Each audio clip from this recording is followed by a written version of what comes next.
ನಮಸ್ಕಾರ. ಇದು mega focus. ನಾನು ಶಶಿಧರ್ ಭಟ್. ಎಂದಿನಂತೆ 3 ಸುದ್ದಿಗಳ ಜೊತೆ ತಮ್ಮೆದುರು ಹಾಜರಾಗಿದೆ.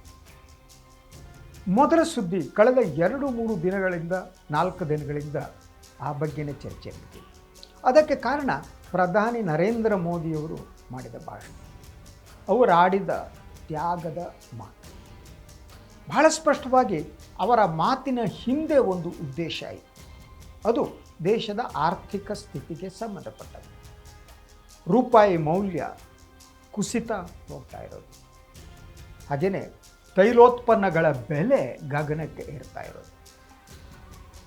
ಸೊ ಹೀಗಾಗಿ ಆರ್ಥಿಕತೆಯನ್ನು ನಿಭಾಯಿಸುವುದು ಹೇಗೆ ಅನ್ನುವ ಪ್ರಶ್ನೆ ಇದೆಯಲ್ಲ, ಆ ಪ್ರಶ್ನೆಗೆ ಉತ್ತರ ಕಂಡುಕೊಳ್ಳುವುದು ಅಷ್ಟು ಸುಲಭ ಆಗಿರಲಿಲ್ಲ. ಈ ಕಾರಣದಿಂದಾಗಿ ಮಿತವ್ಯಯದ ಮಾತನಾಡಿದರು ಪ್ರಧಾನಿ ನರೇಂದ್ರ ಮೋದಿಯವರು. ಇವತ್ತು ನಾನು ಮಾತನಾಡ್ತಾ ಇರುವುದು ಮೋದಿಯವರ ಈ ಹೇಳಿಕೆಗೆ ಬರುತ್ತಿರುವ ಪ್ರತಿಕ್ರಿಯೆಗಳು ಅಂತ.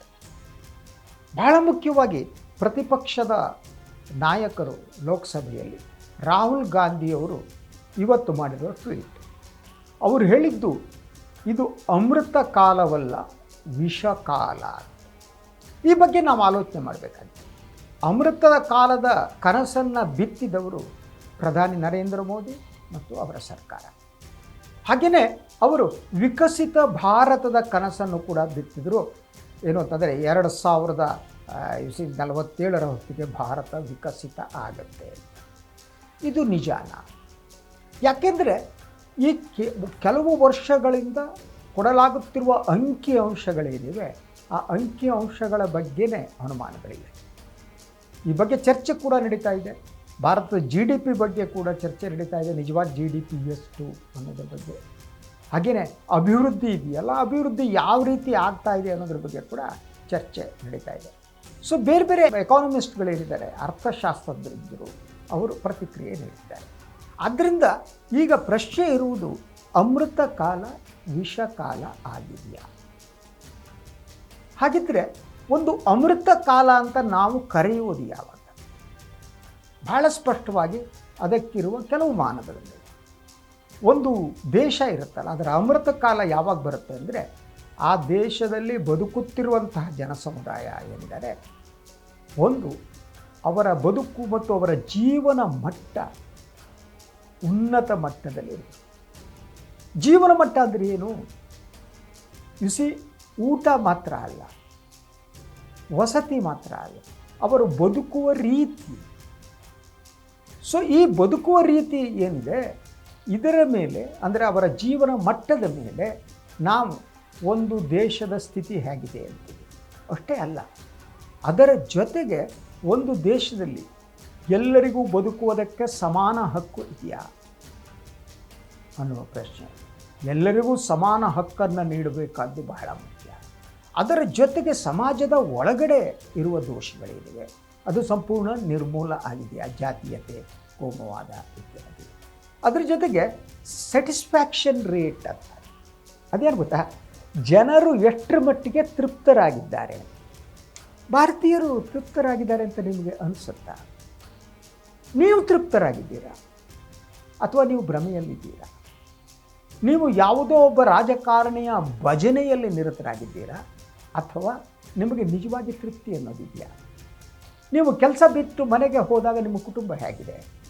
ನಿಮ್ಮ ಹೆಂಡತಿ ಮಕ್ಕಳು ನಿಮ್ಮನ್ನು ಹೇಗೆ ರಿಸೀವ್ ಮಾಡ್ಕೋತಾರೆ? ಮನೆಗೆ ಹೋದ ತಕ್ಷಣ ಸಮಸ್ಯೆಯ ಸರಮಾಲೆ ನಿಮ್ಮ ಎದುರು ಬರುತ್ತೋ ಅಥವಾ ಸಂತೋಷವಾಗಿ ಕುಳಿತು ನಿಮ್ಮ ಕೌಟುಂಬಿಕ ಬದುಕನ್ನು ನಿರ್ವಹಿಸ್ತೀರೋ? ಈ ಎಲ್ಲ ಅಂಶಗಳು ಕೂಡ ಜೀವನ ಮಟ್ಟವನ್ನು ನಿರ್ಧರಿಸ್ತವೆ.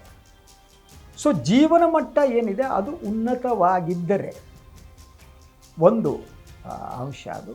ಅದರ ಜೊತೆಗೆ ಒಂದು ಸಮಾಜದಲ್ಲಿ ನೀವು ಮುಕ್ತವಾಗಿ ಮಾತನಾಡುವ ಸ್ವಾತಂತ್ರ್ಯ ಇದೆಯೋ ಇಲ್ವೋ, ಸಮಾನತೆ ಇದೆಯೋ ಇಲ್ವೋ, ಈ ಎಲ್ಲ ಅಂಶಗಳನ್ನು ನೀವು ಗಣನೆಗೆ ತಗೋಬೇಕಾಗುತ್ತೆ.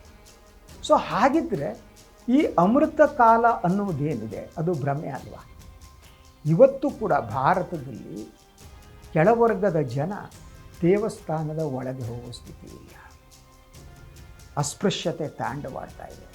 ಗ್ರಾಮಾಂತರ ಪ್ರದೇಶದ ಹೋಟೆಲ್ಗಳಲ್ಲಿ ದಲಿತರನ್ನ ಒಳಗೆ ಬಿಡಲ್ಲ. ಅವರಿಗೆ ಪ್ರತ್ಯೇಕವಾದಂತಹ ಕಾಫಿ ಟೀ ಲೋಟ ಇಡುವ ವ್ಯವಸ್ಥೆ ಹಲವು ಕಡೆ ಇದೆ. ದೇವಸ್ಥಾನದ ಒಳಗೂ ಪ್ರವೇಶ ಇಲ್ಲ. ಇದನ್ನು ನೀವು ಅಮೃತ ಕಾಲ ಅಂತ ಕರಿತೀರಾ? ಇದು ಅಮೃತ ಕಾಲ. ಅದರ ಜೊತೆಗೆ ನಿರುದ್ಯೋಗ ಸಮಸ್ಯೆ ತಾಂಡವಾಡ್ತಾ ಇದೆ. ಏನು ಸರ್ಕಾರಗಳು ಭರವಸೆ ನೀಡಿದ್ವೋ ಆ ಪ್ರಮಾಣದಲ್ಲಿ ಉದ್ಯೋಗದ ಸೃಷ್ಟಿ ಆಗೇ ಇಲ್ಲ. ಭ್ರಮೆಯ ಸೃಷ್ಟಿ ಆಯಿತು. ನಾವು ಉದ್ಯೋಗವನ್ನು ಸೃಷ್ಟಿ ಮಾಡಲಿಲ್ಲ, ನಾವು ದೇವಸ್ಥಾನಗಳನ್ನು ಸೃಷ್ಟಿ ಮಾಡಿದ್ವಿ. ನಾವು ಜನರಿಗೆ ಅನ್ನವನ್ನು ಕೊಟ್ಟಿಲ್ಲ, ಜನರ ಮನಸ್ಸಿನಲ್ಲಿ ಧರ್ಮದ ಭ್ರಮೆಯನ್ನು ತುಂಬಿದ್ವಿ. ಇದು ಅಮೃತ ಕಾಲನ. ಸೊ ಈ ಪ್ರಶ್ನೆಗಳನ್ನು ಕೇಳಲೇಬೇಕಾಗಿದೆ. ಆ ಸಂದರ್ಭದಲ್ಲಿ ರಾಹುಲ್ ಗಾಂಧಿಯವರು ಅದನ್ನೇ ಹೇಳಿದ್ದಾರೆ. ಇದು ಯಾವುದು ಅಂತ ಅಂದರೆ ಇದು ವಿಷಕಾಲ. ಸೊ ಯಾರಿಗೆ ವಿಷ ಇದು? ರಾಹುಲ್ ಗಾಂಧಿಯವರ ಈ ವಾಗ್ದಾಳಿಯ ಹಿನ್ನೆಲೆಯಲ್ಲಿ ನಾವು ಯೋಚನೆ ಮಾಡಬೇಕು. ಈ ವಿಷಕಾಲಕ್ಕೆ ಯಾರು ಜವಾಬ್ದಾರಿ? ಕಾಂಗ್ರೆಸ್ ಹೊಣೆಗಾರಿಕೆನೇ ಇಲ್ವಾ? ಹಾಗೆ ಹೇಳೋಕ್ಕಾಗಲ್ಲ. ರಾಹುಲ್ ಗಾಂಧಿಯವರ ಪಕ್ಷದ ಹೊಣೆಗಾರಿಕೆ ಕೂಡ ಇದೆ. ಯಾಕಂದರೆ ಸ್ವಾತಂತ್ರ್ಯ ಬಂದ ಮೇಲೆ ಅತಿ ಹೆಚ್ಚು ವರ್ಷಗಳ ಕಾಲ ಆಡಳಿತ ನಡೆಸಿದವರು ಅಲ್ವಾ. ಭಾರತದಲ್ಲಿ ನಾವು ಬಡತನ ನಿರ್ಮೂಲನೆ ಮಾಡೋಕ್ಕೆ ಸಾಧ್ಯ ಆಗಿಲ್ಲ, ಸಮಾನತೆ ತರೋಕ್ಕಾಗಿಲ್ಲ, ಉದ್ಯೋಗ ಕೊಡೋಕ್ಕೆ ಸಾಧ್ಯ ಆಗಿಲ್ಲ ಅಲ್ವಾ. ನಾವು ಅದನ್ನು ಈ ನೈಜವಾದ ಅಥವಾ ಈ ವಾಸ್ತವದಿಂದ ಜನರನ್ನು ಬೇರೆಡೆಗೆ ಎಳೆಯುವುದಕ್ಕೆ ಏನೇನು ನಾಟಕಗಳು ಬೇಕೋ ಆ ನಾಟಕಗಳನ್ನೆಲ್ಲ ಮಾಡಲಾಯಿತು, ಈಗಲೂ ಮಾಡಲಾಗ್ತಾ ಇದೆ. ಸೊ ಒಂದೇನು ಗೊತ್ತಾ ನಿಮಗೆ, ಯಾವತ್ತೂ ಕೂಡ ಸುಳ್ಳು ಇರುತ್ತಲ್ಲ ಅದು ಸತ್ಯವನ್ನು ಮರೆಮಾಚಕ್ಕೆ ಸಾಧ್ಯ. ನಾನು ಇದನ್ನು ಅಮೃತ ಕಾಲ ಅಂತಂದರೆ ವಾಸ್ತವ ಪ್ರತಿಯೊಬ್ಬರಿಗೂ ಗೊತ್ತಿರುತ್ತೆ. ಇದು ಅಮೃತ ಕಾಲ ಅಲ್ಲ.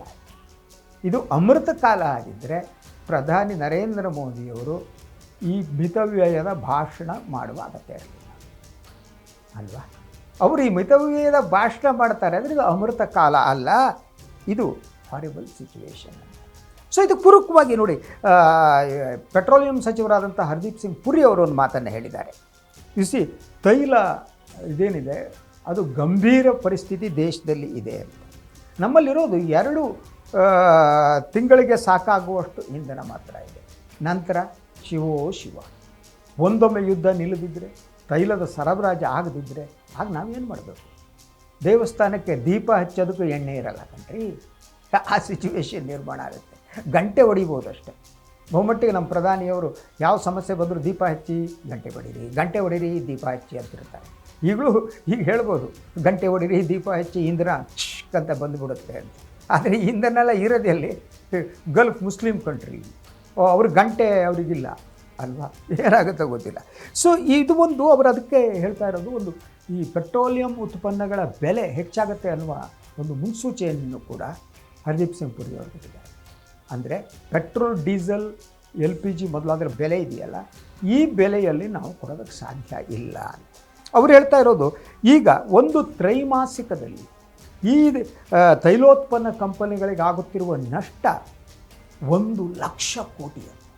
ಇದನ್ನು ತುಂಬುವುದು ಹೇಗೆ ಅನ್ನೋದು. ಅದರ ಜೊತೆಗೆ ನಮಗಿರುವ LPG ಕೂಡ 45 ದಿನಗಳಿಗಾಗುವಷ್ಟು LPG ಮಾತ್ರ. ಆದ್ದರಿಂದ ಇದು ಗಂಭೀರವಾದ ಪರಿಸ್ಥಿತಿಯಲ್ಲಿ ನಾವು ಬದುಕ್ತಾ ಇದ್ದೀವಿ.